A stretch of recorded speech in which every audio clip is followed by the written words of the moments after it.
I want you all to know that Leonard, I think, is literally the hardest working person in the labor movement. That every day he is at it. He is working to build the Texas AFL-CIO. He is working to unite us. He is working to create jobs and pathways to jobs. And we are so lucky to have him in this role. So Leonard, please share some remarks with us, brother. Appreciate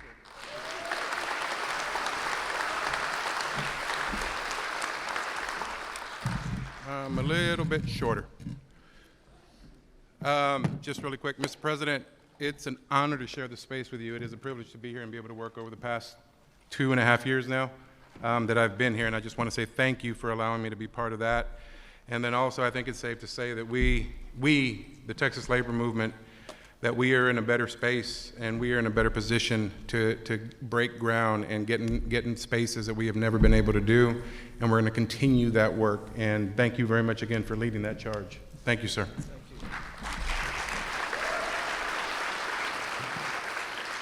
It's a little nervous up here.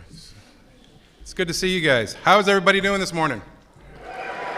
Awesome, awesome. I appreciate the opportunity. It's great to be with my union family in person. We were talking earlier before we got started here is that the last 2 times we've been through the conventions, it's all been watching through a monitor, through a Zoom screen. So it's a little different, a little bit more nervous for me anyway. But I hope everybody's doing well. It's great to see everybody and great to be in the same space again, right? It's been a couple of years since we've been together, and it feels good to be back, right? It's like a reunion. Yeah, to be in the same space, get to see each other, get to talk to each other. So we can all agree, right? It's good to be back in the same space. Awesome. My name is Leonard Aguilar, and I'm your Secretary-Treasurer here at the Texas AFL-CIO, and I have the great honor and pleasure of working for the 240,000 union members across our great state. Before I really get started, I want to say thank you to our staff. We want to thank the staff for the work that they've done to plan and run this convention, this great convention here that we're going to have at the Kalahari Resort for the next couple of days. So if we can, let's give them a round of applause, please, for the staff of the Texas AFL. One thing, if you don't know me, I say thank you a lot, so we're going to say thank you to a few more folks. We also need to thank and support the hotel staff. We need to thank the workers that are here. We need to thank them. If they're cleaning our rooms, if they're getting us our food, if they're setting up our convention space, it takes a lot of work to make this place run, and it doesn't get done without the workers. So as we're going through, let's not forget the hotel workers as we enjoy the space. And one of the last things I need to recognize is my family. Because without them, none of this that I'm doing would be possible. They've been with me from the beginning, and I wouldn't be standing here today if it wasn't for my entire family. And that's something that I acknowledge, and I try to acknowledge every time that I have the opportunity to speak, because it is something that I feel passionate about. And most of us are lucky to have a support staff that allow us to do the work that we do for our organizations and communities. A lot of us have that support and that help. So to all those people that are helping each and every one of us, I want to say thank you to them as well.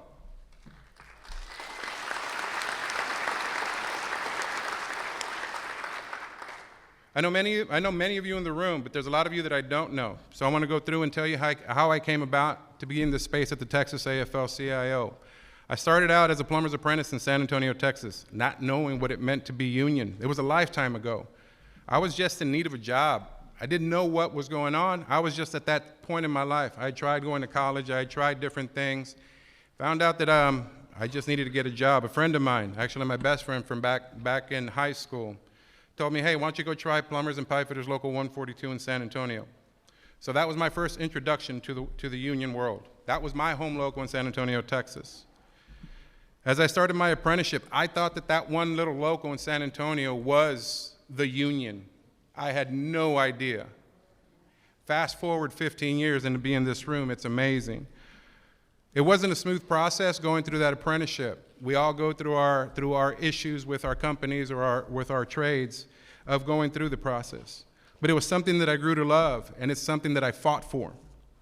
And after my time as an apprentice, I wanted to give back. Didn't know how to give back. I was still learning. Again, I just thought that my home local My one little local in San Antonio was the union. Tried to become an instructor, became an instructor, was able to start teaching apprentices there. And one of the things that I was able to do was just help pass along that knowledge and the information that I was learning. As an instructor, I was introduced to our international union. Then our locals across the state, in Austin, in Houston, in Waco, and in Dallas. Again, the world's just growing and getting bigger. Then being introduced to the international union. World is growing and world is expanding, getting bigger and bigger every day for me. With that experience, that inspired me to run for local office in my union, where I was fortunate enough to serve in a few different positions at UA Local 142, which again led me to want to do more. I was like, wow, I didn't know this existed. Let's see what else is out there. That introduced me to my Central Labor Council in San Antonio. I don't know where you guys are at, but the San Antonio AFL-CIO led me to my Central Labor Council, the San Antonio AFL-CIO, where I was introduced to a whole world of unions, from teachers, bus drivers, communication workers, steel workers, county employees. The list goes on and on. So just in a few years, I went from my one little local that I thought was the union to this great big organization that I thought, again, was the union itself there in San Antonio. If it wasn't for my local union there, I would not have had the support and encouragement to apply for an organizing position with the Southwest Pipe Trades. As my time with the pipe trades grew, my work shifted over to politics, where it gave me the opportunity to become the political director for the Southwest Pipe Trades.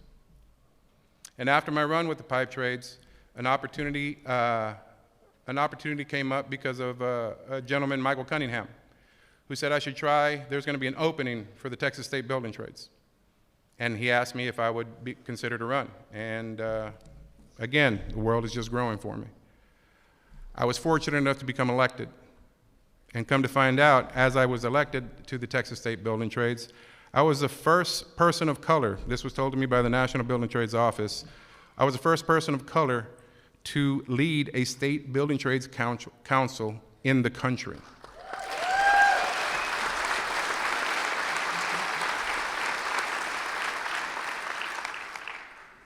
That was like the ultimate for me. I never thought I would have any opportunities. I never even dreamt of anything like that. And things happen and life happens. And I didn't stay there, I left. I left because my mother got sick and there was only a certain amount of time. So I stepped away from that. I won't continue to bore you with my story, but the point is, I started my journey and I thought I was doing it alone. It could not be further from the truth.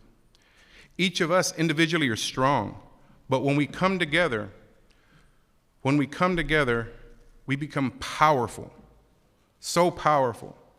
I want to make sure that each and every one of us understand the power that we have when we come together. At times, we might think we're alone in this work. We are part of a larger family. And when we come together, our power is endless. And that's evident from the work and the things that are happening in the labor movement day after day. Imagine how powerful we would be if labor across the state, if each and every one of us, every local, each of our central labor councils, if we all came together at our full potential, how powerful would we be in the state of Texas? We would run the state. We're not there yet, but we're working towards it. The Texas AFL-CIO has been doing better over the past years. It's an uphill battle because we're actually still just recovering from COVID. We're not completely out of it. We're not back to the numbers. We're not back to 100% yet.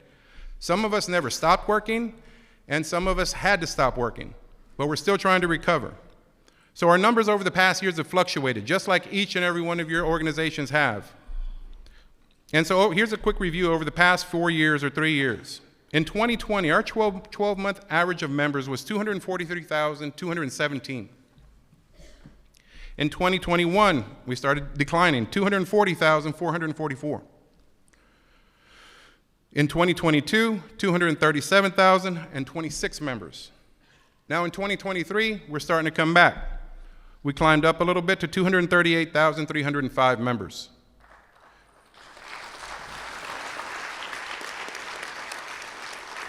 Some of that work's due to what we're doing at the Texas AFL-CIO, but the majority is to what each and every one of you are doing for your home locals. So we want to thank you for working to bring our members back to work and getting this state back up and running again.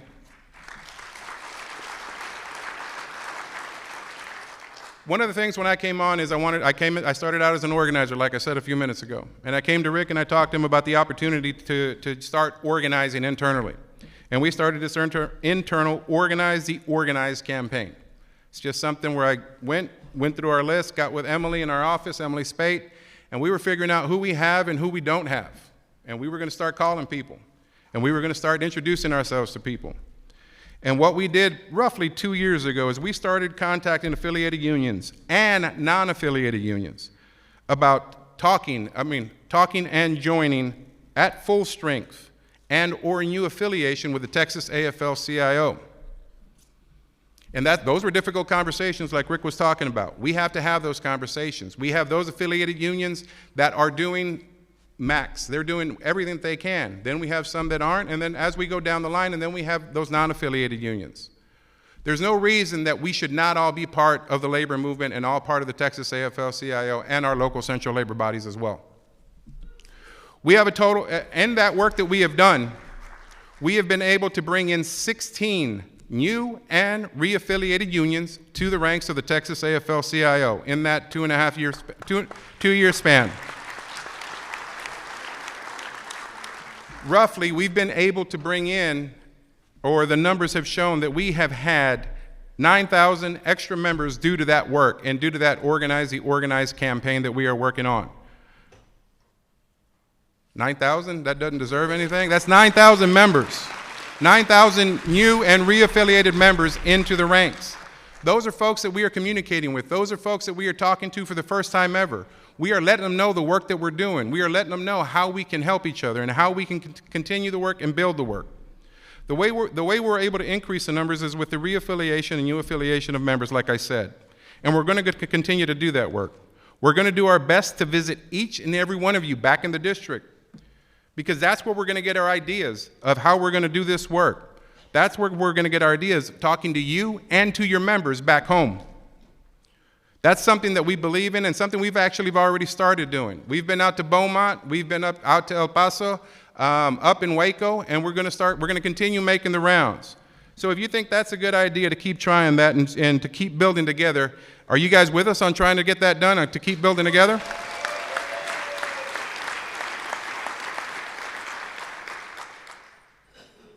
So we're going to be knocking on your door or sending you an email or giving you a call once we get into town. As we know, the state is different. Each and every area of the state is different. We got 2 different time zones. We have 254 counties. We can all agree Texas is a big state. But the one way, or one of the ways, that we can all try to do this work together is by becoming part of your local workforce board. So if we are doing this, there should be a map coming up on the screen behind me.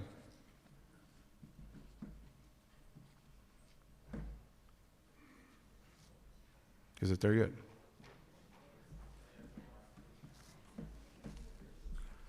Okay, so when that map does get on the screen behind me, we're going to keep going there. There's 28 workforce boards in the state of Texas. Anybody in this room, and this is where we have our sergeants that are here to get that information, is anybody on a local workforce board in the room? Is anybody participating in a local workforce board? Please raise your hand. And keep your hand up. We are going to get your information, and we are going to try to start building this out and utilizing these boards to help further our cause. So as we're doing that, there's 28 local workforce boards. We all talk about our employers, our contractors, and we ask, how did they come up with that rule?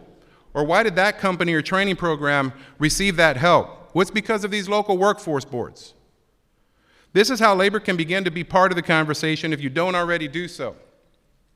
Here's a description of what the local workforce board is able to do. A local workforce board is a group of community leaders appointed by local officials, judges, or mayors, and they're charged with planning and oversight responsibility for workforce programs and services in the area. Again, there's 28 local workforce boards across the state of Texas, with 170 local workforce solution offices across the state as well.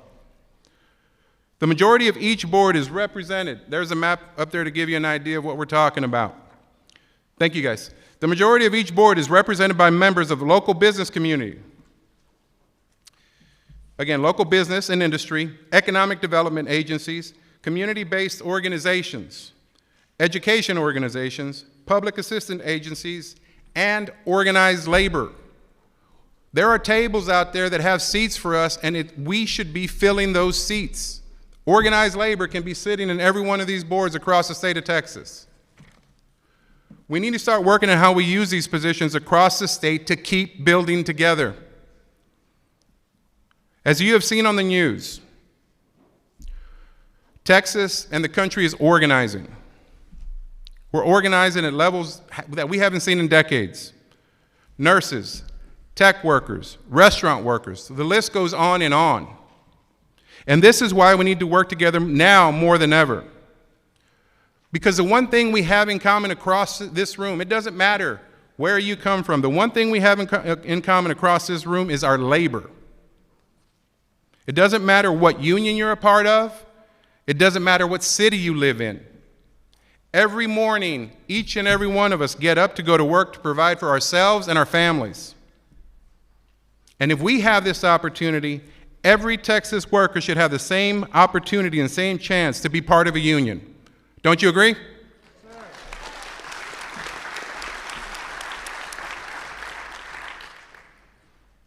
We've talked about elected officials earlier. These elected officials here, they want to thank us. They want to call us essential. They want to pat us on the back. They want to give us props when it's convenient to them, when it looks good for them, when there's a camera there for them, so they can put it on their campaign material, so they can do whatever they want to do when it's convenient for them. Those elected officials need to understand that this is our time. This is our state.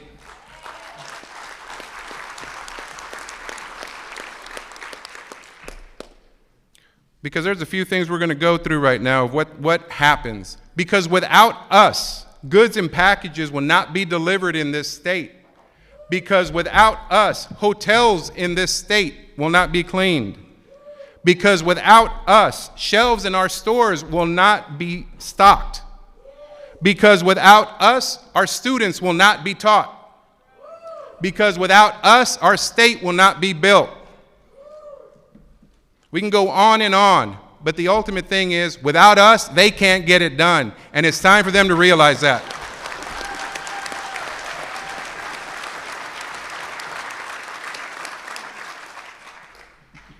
We've come a long way.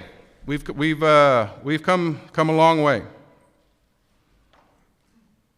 But how awesome would it be, truly, how awesome would it be? We come together for these few days. We get to see each other. We get to break bread. We get to drink a little bit. We get to go down this water slide.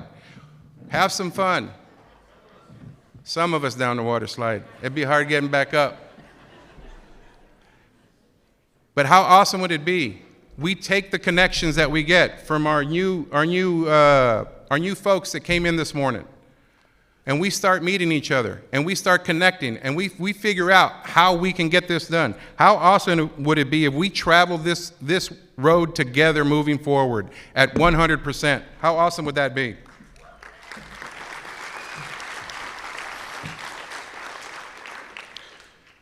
Again, this is where I go to the thank yous. I want to thank you. I want to thank you for the work that y'all have already done. I want to thank you for the work that you're doing right now. But more importantly, I want to thank you for the work that you haven't even started yet.